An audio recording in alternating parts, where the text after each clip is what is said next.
Далее предлагаем обзор экономических, мировых, спортивных и других новостей. И для начала озвучим официальный курс валют на сегодня. По информации Центробанка России, 1 доллар стоит сегодня 72 рубля 57 копеек. Евро остановился на отметке 84 рубля 17 копеек. Покупает сегодня американскую валюту по лучшей цене Алмаз Эргиенбанк за 72,05, а продает по лучшей цене Азиатско-Тихоокеанский банк за 72 рубля 57 копеек. Самый выгодный курс покупки евро сегодня у Алмаз Эргиенбанка 83,65. Продает евро по лучшей цене Азиатско-Тихоокеанский банк за 84 рубля 12 копеек. На первом пленарном заседании Госдумы 8-го созыва 12 октября решат все организационные и кадровые вопросы. Между тем, заседание рабочей группы прошло 4 октября. Первое заседание Государственной Думы открывают и ведут старейшие представители фракций Госдумы. Избирается председатель, его заместители, определяется перечень и состав комитетов. Регистрируются фракции, определяется порядок работы на осеннюю сессию и решается еще ряд технических вопросов. Ожидается, что на первом пленарном заседании 12 октября будут решены все организационные и кадровые вопросы. Делегация из Якутии принимает участие в Международном газовом форуме в Санкт-Петербурге. В Конгрессно-выставочном центре Экспофорума открылся юбилейный 10-й Петербургский международный газовый форум. В его работе принимают участие представители регионов России, в том числе и Якутии, а также более чем 30 государств. В этом году примут участие около 3500 представителей органов власти, компаний, экспертов и ученых из более чем 30 государств. Часть мероприятий пройдут в онлайн-режиме. Петербургский международный газовый форум входит в топ-5 самых масштабных международных конгрессно-выставочных проектов нефтегазовой отрасли.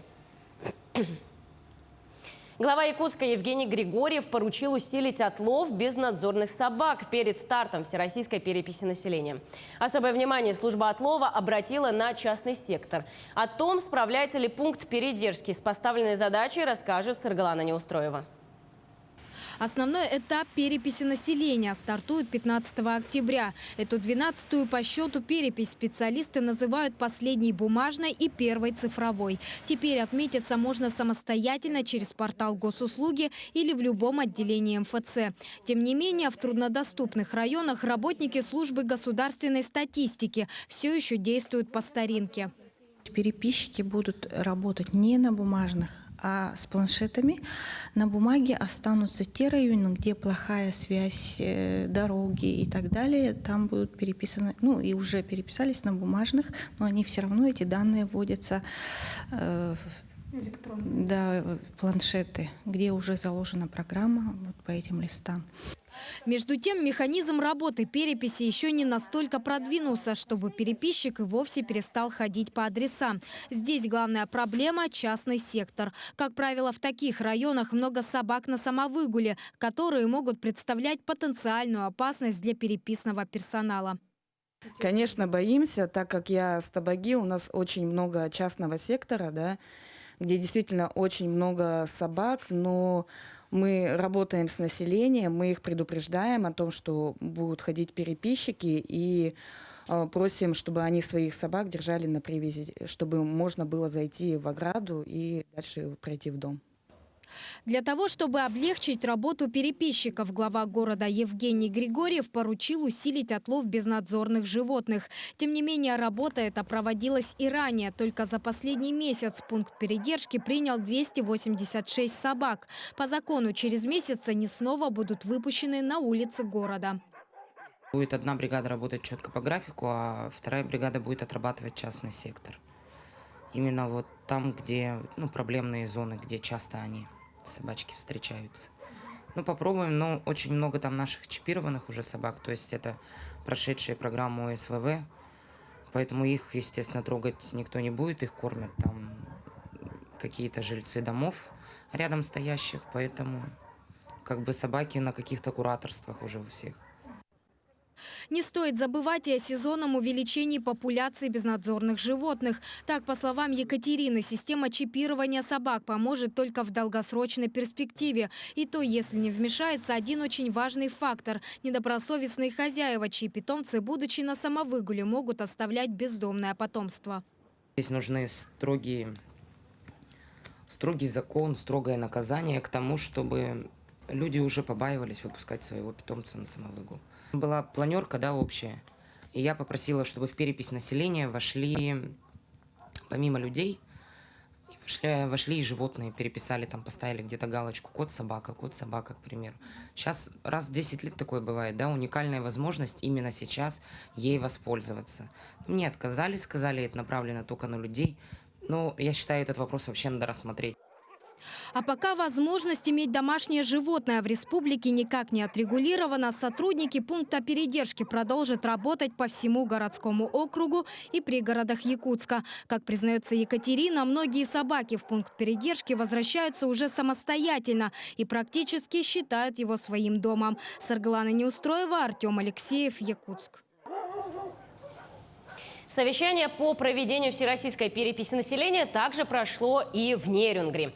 Глава района Роман Щегельняк отметил важность данного мероприятия. Для того, чтобы правильно формировались бюджеты районов, в поселении рассчитывались нормативы финансирования образовательных учреждений, необходимо провести перепись максимально информативно и точно. Важным условием является хорошая подготовка переписчиков, которые пройдут специальные обучающие программы. Также будет определена фактическая численность постоянного населения в каждом поселении. Граждан, которые здесь проживают не менее 1 года. Трудовые мигранты и вахтовики также подлежат переписи. По месту учебы подлежат переписи студенты, а по месту службы – военнослужащие. Уважаемые жители Нерюнгринского района, не бойтесь, переписчики – это наши люди, они идут к вам с миром и добром. Они идут к вам для того, чтобы в стране, значит, в нашей республике понимали, сколько нас с вами, какие мы, кто мы. Это очень важно для того, чтобы формировались, еще раз говорю, наши бюджеты, наши все дотации, все финансовые потоки. Это очень важно. Поэтому не переживайте, не бойтесь, мы будем максимально корректны и ничего плохого не будет.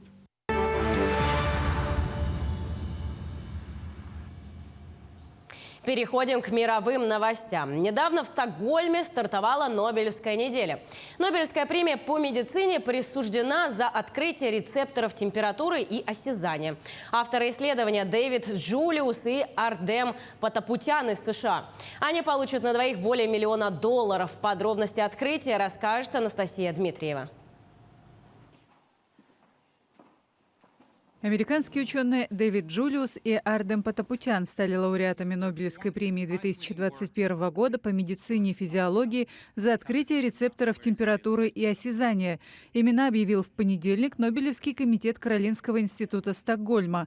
В его заявлении говорится, что новаторские открытия ученых позволили понять, как тепло, холод и механическая сила могут инициировать нервные импульсы, которые позволяют нам воспринимать окружающий мир и адаптироваться к нему.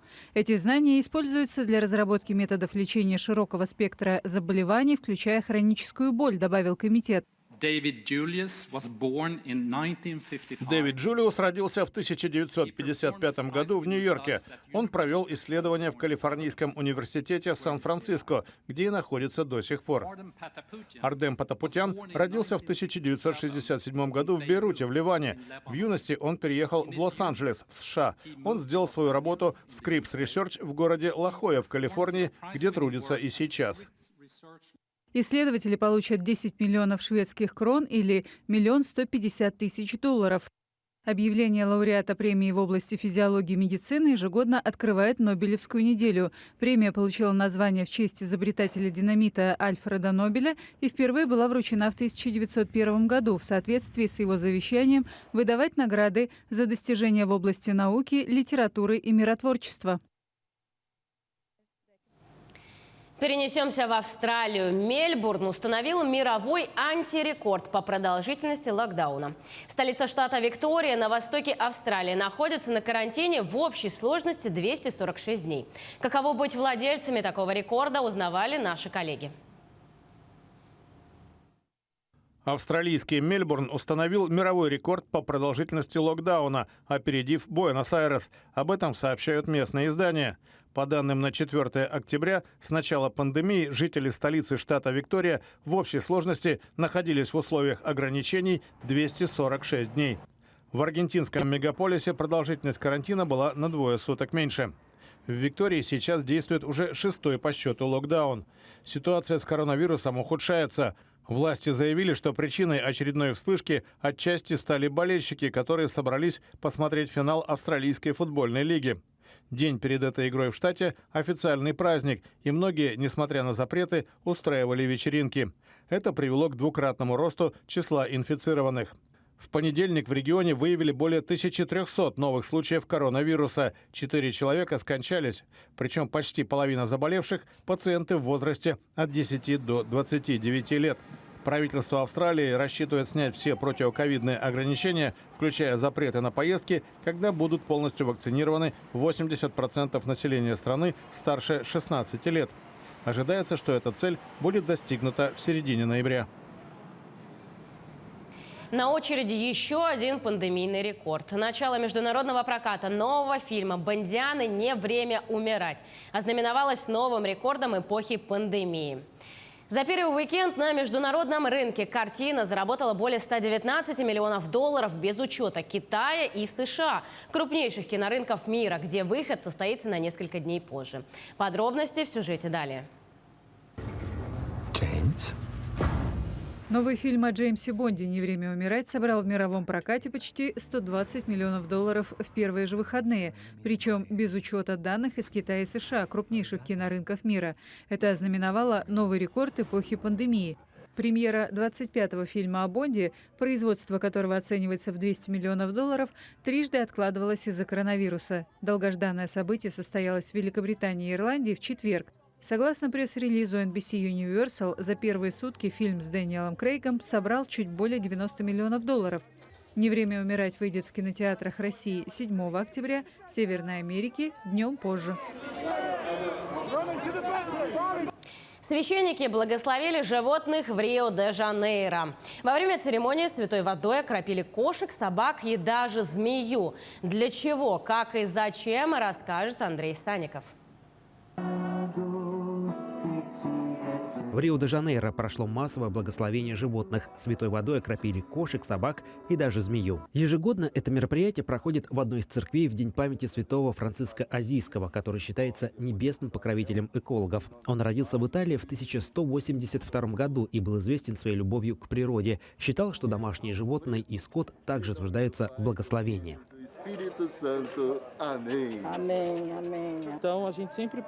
Мы всегда просим Бога о заступничестве святого Франциска, чтобы он дал здоровье нашим животным и чтобы они приносили радость в наш дом и в нашу жизнь. Хозяева вместе со своими питомцами могли не только получить благословение, но и посетить праздничную мессу. Правда, в этом году количество посетителей из-за пандемии серьезно ограничили. Пришлось строго соблюдать и другие санитарные нормы. Многие верующие говорят, что каждый год стараются привести своих животных в церковь в День Святого Франциска. Они считают, что благословение священников поможет сохранить здоровье четвероногих, а кроме того, они, как и люди, нуждаются в духовной помощи.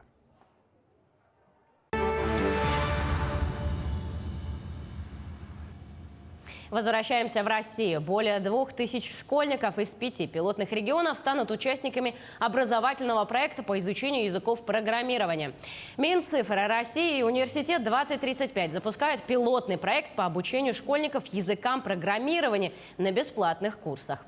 В этом году обучение будет доступно ученикам из Якутии, Белгородской, Новгородской, Пензенской областей и Республики Татарстан. Ребята получат цифровые компетенции, которые будут полезны им для дальнейшей профориентации. Проект продлится до июня 2022 года. При этом содержание и продолжительность программ будут по итогам курса скорректированы, исходя из отзывов самих школьников, их родителей и учителей. Обучение входит в список мероприятий федерального проекта «Кадры для цифровой экономики» национальной программы «Цифровая экономика». Заявку на обучение ученики смогут подать на сайте проекта уже с 15 октября этого года. При выборе образовательной программы для школьников будет организовано тестирование на профориентацию и мотивацию. А вот студенты Светлинского филиала МРТК будут учиться у промобота. Лекции по программированию, электронике и мехатронике машина умеет читать на нескольких языках, в том числе и на якутском. Но пока робот дорабатывает, поэтому сейчас он работает только с русским языком. Помимо нанопомощников в техническом колледже появилось более 10 единиц нового оборудования. Анна Брянская продолжит тему. На прошлой неделе сразу мы разговаривали со специалистами Акалдроса и определили уже, какие мы будем разрабатывать вместе с поставщиками данной внештатной ситуации. Это затопление, это обрыв, это пожар, это взрыв взрывчатых веществ. Об опасных ситуациях на производстве студенты Светлинского филиала МРТК раньше только слышали, теперь могут их видеть. В помощь очки виртуальной реальности. Надел их и будто оказался в чрезвычайной ситуации. Так легче понять, как себя вести. Первыми новое оборудование пробуют гости колледжа. Усвоение материала гораздо выше, когда человек работает непосредственно с имитационным оборудованием, может на себе это прочувствовать, сделать какие-то действия, и повышается качество запоминания.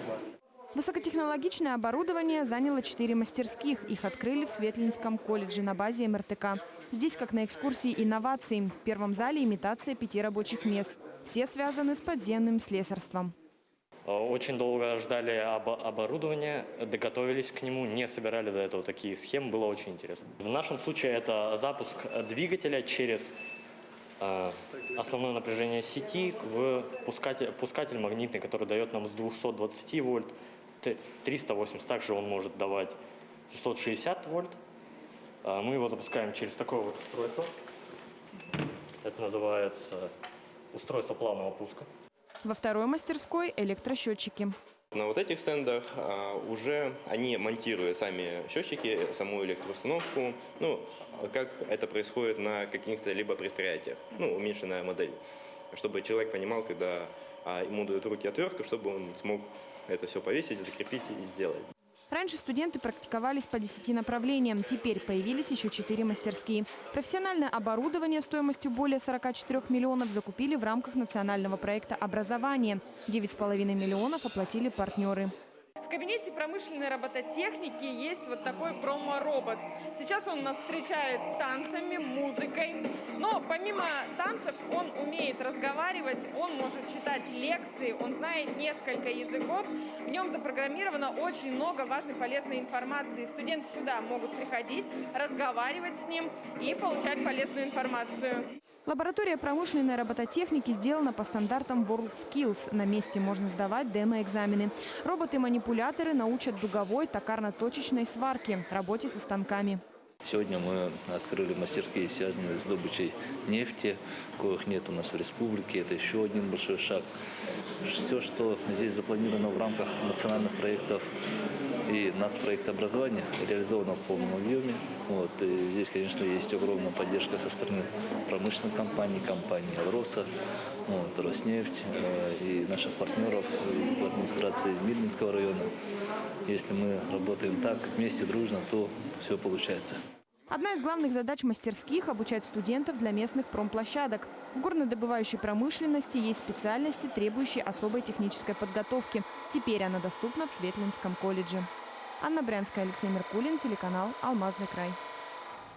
Энергоэффективные технологии в условиях холодного климата и многолетней мерзлоты исследуют в физико-техническом институте СВФУ. Коллектив исследователей института ранее получил патент на разработанный способ подвески проводов четырехфазной линии. Он позволяет сократить расходы при размещении линий электропередач и увеличить их энергетическую эффективность. Преимущество программ в том, что они учитывают особенности холодного климата и многолетней мерзлоты в зависимости от параметров потребления электроэнергии и не требует применения платных программ. Следующий этап работы – это разобрать программы диагностирования параметров функционирования солнечных панелей и ветровых генераторов в условиях севера. К другим темам. В Нерюнгри впервые проведена уникальная операция. Коронарная ангиография коронарных артерий была сделана пациенту с клинической картиной нестабильной стенокардии. Он поступил в отделение неотложной кардиологии Нерюнгринской ЦРБ 28 сентября 2021 года. 1 октября пациент был взят на операционный стол. Операция длилась час, осложнений во время и после не было. Напомним, ангиограф в Нерюнгринской ЦРБ был установлен в декабре 2020 года. В этом году были получены санитарно-эпидемиологические заключения, лицензирование медицинской деятельности и закупка дополнительного оборудования. В ходе операции была проведена катетеризация левой коронарной артерии, в последующем катетеризация правой коронарной артерии. И серия ангиограмм показала, что у пациента стенд, который установлен в средней, третьей и передней исходящей артерии, функционирует. кровоток адекватный. Других гемодинамических значимых стенозов коронарных артерий выявлено не было. В настоящий момент пациент находится в отделении неотложной кардиологии первично-сосудистого отделения, и состояние его расценивается как средней степени тяжести. На сцене Русского академического драмтеатра состоялся концерт цикла «Золотая коллекция» от государственного ансамбля скрипачей «Виртуозы Якутии». Юбилейный концерт приурочен к 15-летию со дня придания ансамблю скрипачей Высшей школы музыки государственного статуса. Подробнее расскажет Марфирина Алексеева. В репертуаре ансамбля более 140 самых виртуозных произведений мировой классики, а также композиции самых разных стилей и жанров. Государственный ансамбль скрипачей «Виртуозы Якутии» лауреат 7 международных конкурсов. За 27 лет своей творческой деятельности дал более 2500 концертов на самых престижных площадках в 29 странах Америки, Европы и Азии. В составе ансамбля 11 молодых скрипачей. Сложно представить, какого труда стоит добиться мирового успеха хрупким и грациозным девушкам. Все хотят учиться музыке, но потом, как только соприкасаются с занятиями, они начинают понимать, что это оказывается очень сложно. Да? Ну, это конечно, я не могу проводить такие прямые ассоциации со спортсменами, это то же самое, потому что без этих репетиций достичь каких-то результатов очень трудно, особенно на таком инструменте, как скрипка. У нас рабочий график 7 часов. И за эти 7 часов мы каждый день оттачиваем свое мастерство, именно чистоту, перышки свои прочищаем И каждый день такая работа происходит. А что делать? Иначе мы бы не добились таких результатов. Такой сложный путь, тернистый. В ряды коллектива ансамбля «Виртуозов Якутии» входят лишь самые старательные учащиеся Высшей школы музыки. Солистка ансамбля Евросиния Ефимова в коллективе с самого присвоения виртуозам Якутии статуса государственного, то есть 15 лет. С 2007 года я уже работаю в этом коллективе. По сей день я сторожила, получается. Также на итоговом концерте благодаря гранту председателя правительства республики была представлена новая скрипка итальянского мастера Андреа Шуца. Выступая в Кремоне, это итальянский город мастеров скрипичных, где творили великие Страдивари, Гварнери и другие, мы познакомились с мастером, который имеет мастерскую в Кремоне. Он предложил нам свои скрипки, нам они очень понравились. И последние годы мы стараемся приобретать для ансамбля его скрипки. В свой 15-летний юбилейный год коллектив ансамбля решил провести 15 концертов, на которых была представлена золотая коллекция, состоящая из 150 произведений. На завершающем концерте «Виртуозы Якутии» исполнили самые любимые и узнаваемые композиции слушателей. Марфирина Алексеева, Семен Семенов, Якутск. Фермер Павел Пастевой из станицы Атаманская в Павловском районе Краснодарского края ежедневно выводит погулять по пастбищу и пощипать траву сотни гусей, которые послушно за ним следуют и привлекают своим гоготом внимание всей округи. О владельце гусиной фермы и особенностях поведения животных смотрите в сюжете далее. Павел рассказал, что гусеводством занялся давно. Тогда ему было около 14-15 лет, а почти 10 лет назад его ферма получила официальный статус. Я зарегистрировал крестьянско-фермерское в декабре 2012 года. То есть 9 лет в статусе крестьянско-фермерского. К настоящему моменту Павел занимается разведением домашней птицы уже около 30 лет. И за 3 десятилетия ему удалось хорошо изучить повадки животных. Птенец, когда только выводится, первое, кого он видит, и первый голос, чей слышит, он запоминает как голос родителя и образ родителя. И поэтому до месяца, до 2 месяцев безукоризненно будет ваш голос отличать среди других и будет на него идти. Фермер выделяет сторожевые способности птиц. Кроме того, по словам Павла, гуси, будучи существами чуткими, тем не менее, при любом удобном случае демонстрируют своенравный характер. Они реагируют на любой шорох, они очень чуткие, но они и очень, как на Кубани у нас говорят, шкодливые. Потому что если вдруг вы забудете прицеп от легкового автомобиля или трактор или еще что-нибудь, они вам сгрызут проводку за ночь полностью. Они растрепают абсолютно все, что только можно. Они съедят ваш забор, если он деревянный. То есть все, что можно сточить, они сточат. Сейчас поголовье гусей Павла исчисляется 650 особами породы серая тамбовская. Владелец животных отмечает, что для разведения этого вида птицы не нужна материально-техническая база и специальное оборудование. А на Кубани, ко всему прочему, нет жестких зим, что тоже способствует ведению птичьего хозяйства. В Карачаево-Черкесской республике местный житель приютил медвежонка. О том, как появление косолапого изменило жизнь мужчины, расскажет Саргалана Неустроева. Необычного питомца Аслан Гагиев завел совершенно случайно. Впервые увидел медвежонка, когда отдыхал с друзьями в Архызе. Тот сидел на цепи, привязанной к линии электропередач. Медвежонок попал, на самом деле, довольно-таки банально в мои руки. Дело в том, что я с друзьями был в Архызе и увидел его буквально через 100 метров привязанным к линии электропередач, где он, к сожалению, был на цепи. Я подумал, что его поймали и хотят передать в заповедник. Буквально через 2 недели я оказался там же на месте, увидел, что медвежонок ровно на том же месте находится. В Архызе было 32 градуса тепла. Я записал сторис и сказал, что, мягко говоря, нельзя так поступать с животными. И обратился к хозяевам, которые его нашли, либо поймали, чтобы они его передали в заповедник, либо выпустили на волю.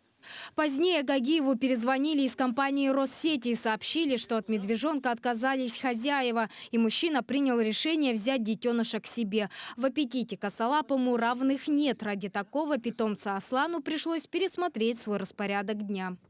Благодаря медвежонку я начал просыпаться ежедневно с 6 до 7 утра, после чего я его кормлю. Обычно это молоко 2 литра, это яблоки, это половина арбуза, это слегка хлебобулочных изделий. И после этого он, что называется, отдыхает. В обед у него примерно то же самое. И к вечеру то же самое. У нас любит молоко и все, что касается фруктов и овощей. А Гагиев тем временем собирает целый пакет документов, чтобы передать медвежонка в подходящее ему в качестве постоянного места жительства. Дело в том, что я на самом деле изначально не имел никакого права держать у себя дикое животное. После этого оформили все необходимые документы. Сейчас мы оформляем целый пакет документов, чтобы я мог передать медвежонка. Это тоже непростой вопрос, потому что на Северном Кавказе, к сожалению, мы не нашли для него места, пристанище и повезем в Санкт-Петербург. И поэтому мы зарегистрированы во всех инстанциях. Это и Россельхознадзор, это и управление ветеринарии, как районное, так и республики. Ну и все органы, естественно, благодаря Инстаграму об этом знают. Все связались, они довольно-таки отзывчивые и поддерживают во всех вопросах. Аслан собирается передать косолапого в специализированную организацию «Российский карантинный центр диких животных «Велес», расположенный в Ленинградской области. Там питомцу скучно быть не должно. По словам мужчины, в данный момент в центре содержится еще 21 медведь.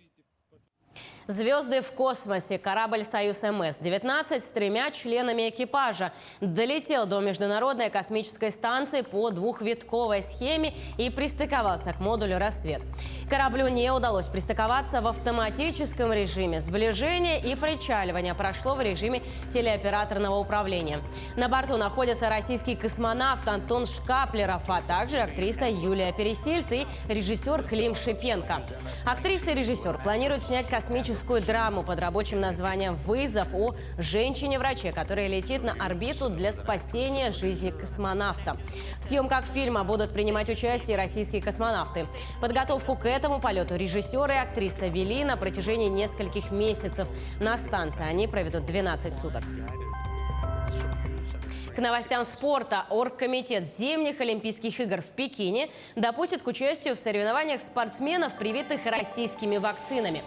Все вакцины, признанные Всемирной организацией здравоохранения, соответствующими международными организациями, а также официально одобренные странами или регионами, будут приняты, так что российские вакцины допустимы, заявили в Оргкомитете.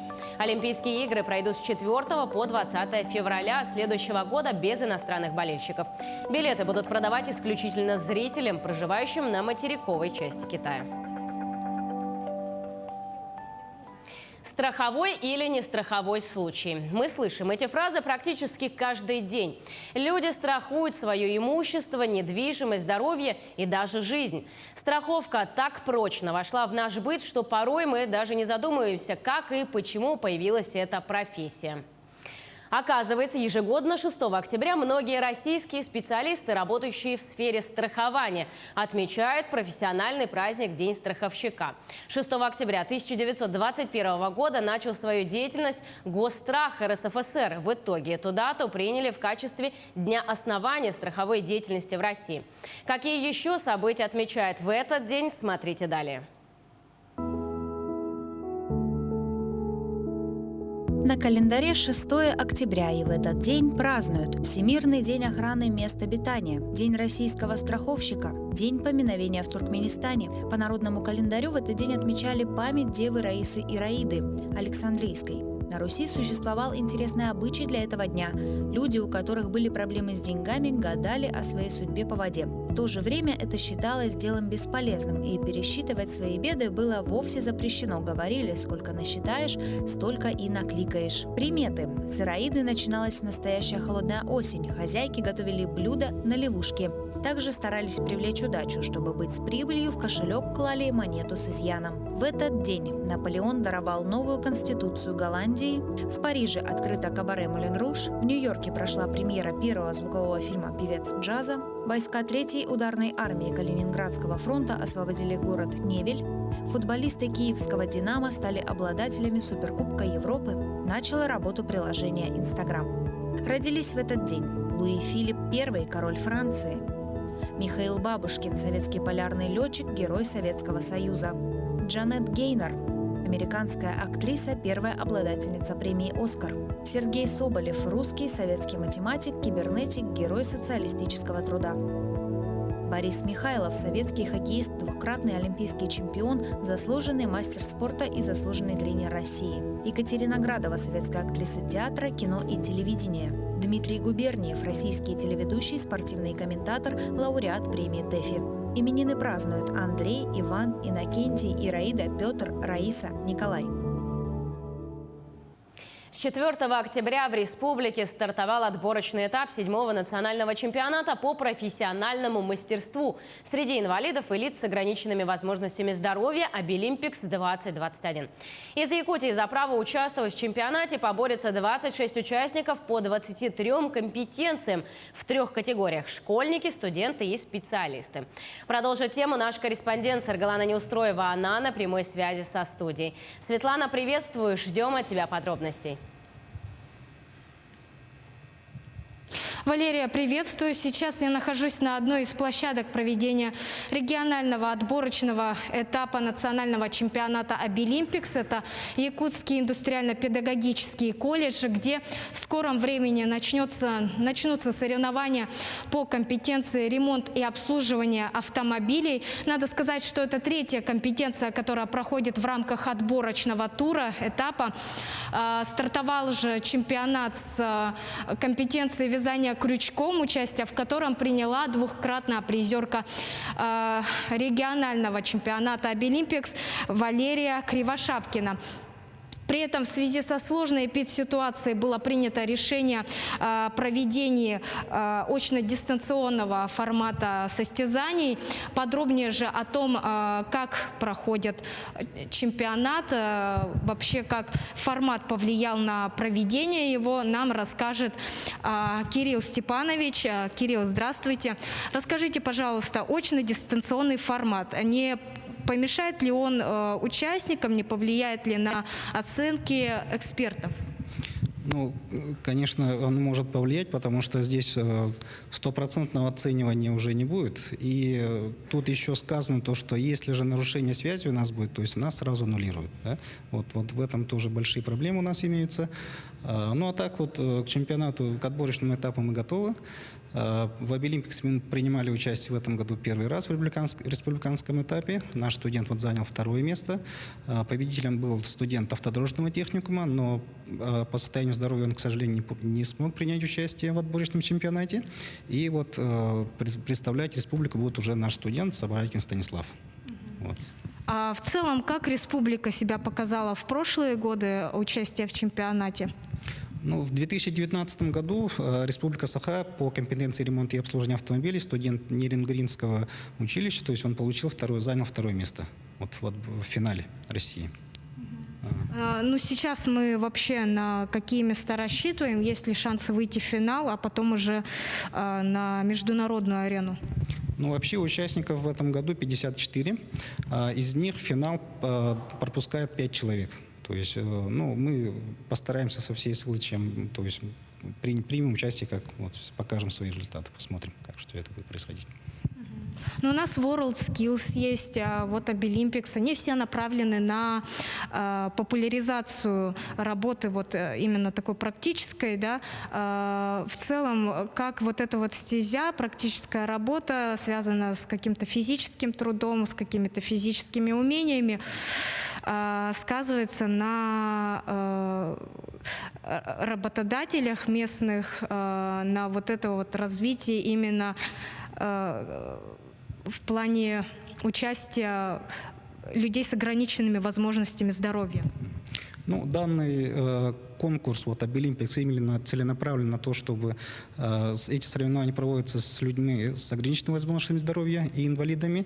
Тем самым они доказывают всем людям то, что они также умеют, ну, они профпригодны, они профессионалы своего дела, и, соответственно, то есть уже на них будет идти спрос. Вот таким вот образом. Ну и немного расскажите о самой компетенции, что это такое и что необходимо сделать участнику. Так, ну, данная компетенция ремонта и обслуживания автомобилей, вообще у них модулей несколько, но на отборочном этапе сейчас вот будет сборка двигателя, при этом нахождение неисправностей, будет производиться замеры различных деталей автомобилей, то есть это все должно пройти в течение 2 часов. Оцениваться будет все дистанционно, то есть различных регионов эксперты будут оценивать. То есть мы оценивание принимать участие не можем.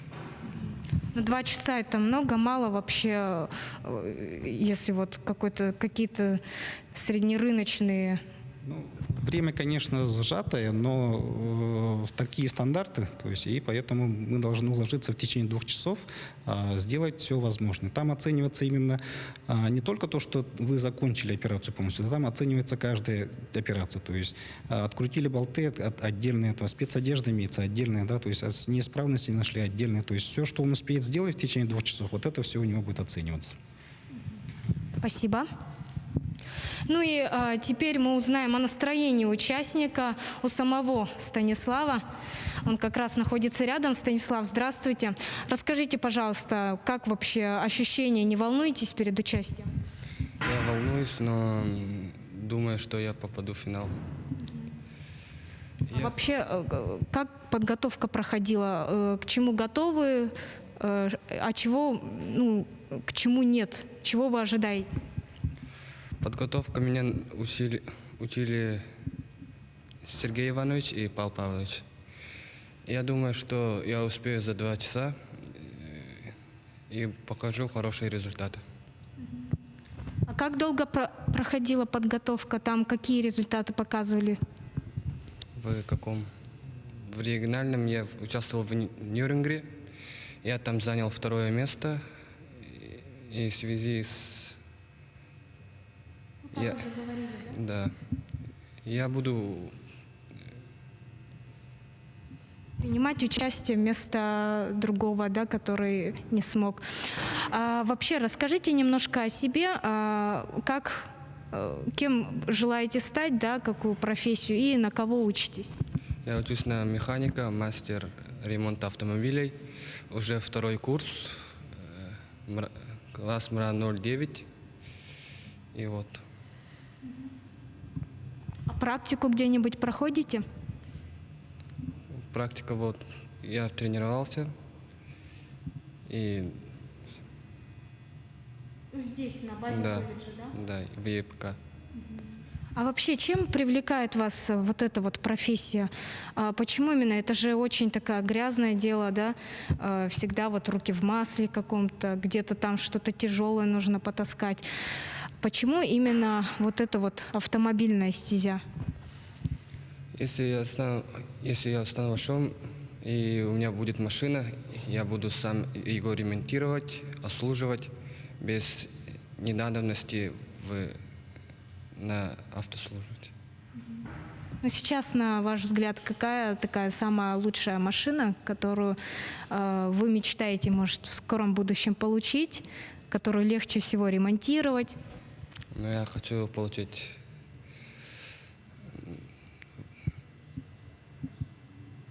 Ну, я пока не определился с машиной своей. И в скором будущем пойму.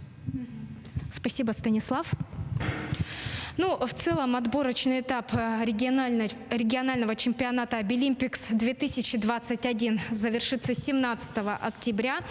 К этому времени все заявленные компетенции уже пройдут. Наши ребята выступят. Мы пожелаем им удачи и будем следить за развитием событий. А к этому часу у меня все. Валерия. Спасибо большое, Саргалана. Действительно, желаем только побед участникам из республики. Но я напомню, что с нами на прямой связи была наш корреспондент Саргалана Неустроева. В завершении информация о погоде. Синоптики прогнозируют небольшой снегопад на большей части республики в четверг и пятницу 7-8 октября. На севере, западе, Нижней Лени местами ожидается умеренный снегопад. А на юго-западе мокрый снег. В арктических районах на западе, юго-западе и Нижней Лени прогнозируют порывистый ветер со скоростью до 15-17 метров в секунду. Температура воздуха ночью опустится до -3-8 градусов, при прояснении до -10-15. На северо-востоке до -15-20, а на юго-западе от 0 до -5 градусов. А вот что касается погоды на сегодня в крупных городах Якутии. Так, в Алдане сегодня пасмурно. Температура воздуха 0 градусов. Вечером -3, ночью -4. Ветер от 2 до 9 метров в секунду. В Нерюнгри сегодня тоже пасмурно. Температура воздуха днем 0 градусов. Порывы ветра будут достигать 5 метров в секунду. Вечером -5, ночью -6 градусов. В Ленске температура воздуха днем 0 градусов, вечером -1. А ночью столбик термометра опустится до -2, ветер от 4 до 12 метров в секунду. В алмазной столице картина похожа с Ленском. Также снег. В Мирном сегодня +1. Ветер от 4 до 10 метров в секунду. Вечером и ночью температура воздуха составит -2 градуса. Ну и в столице республики синоптики сегодня обещают пасмурную погоду. Днем +4 градуса. Ночью похолодает до -2, ветер от 3 до 8 метров в секунду, давление 754 миллиметра ртутного столба. На этом это пока вся информация. Спасибо, что прошедший час провели вместе с нами. Всего доброго и до свидания.